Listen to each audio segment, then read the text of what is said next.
Well, if your Telegram is not working properly, do not worry. It has nothing to do with your internet connectivity. आपने recharge करवाया है time पे.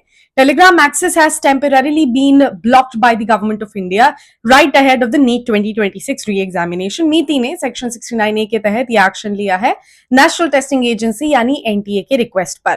जैसे कि आपको पता ही है कि पिछले महीने का original NEET exam paper leak controversy की वजह से स्क्रैप हो गया था. अब एनटीए जून 21 को फ्रेश री एग्जामिनेशन करवा रही है. Cheating rackets and scamsters were taking these retests lightly. That's why this block was extremely necessary. This temporary ban will stay in place till June 22nd ताकि exam बिना किसी paper leak के smoothly पूरा हो सके. बट वेट, इसमें एक और बड़ा टेक्निकल रूल है जो काफी लोगों को पता नहीं है. Let me tell you about it. Government ने टेलीग्राम को अपना मैसेज एडिटिंग फीचर इंडिया में जून 30 तक डिसेबल करने को कहा है. Why? Because NTA के अकॉर्डिंग फ्रॉड चैनल्स इस फीचर का गलत फायदा उठाते हैं.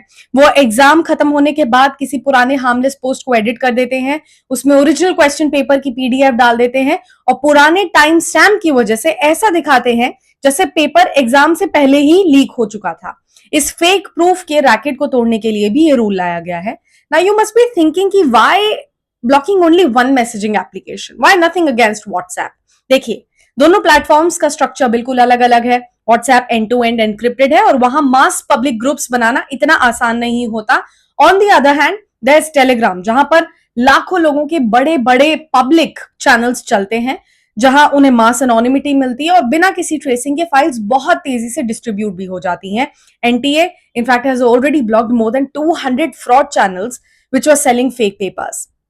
Now, future of lakhs of medical aspirants is at stake here. Hence, this step was also very crucial, which has been taken up by the NTA. But do you think that this will be enough to contain the mass distribution of papers by fraudsters and scamsters? Do you think it can bring any change to the strong nexus that they are part of?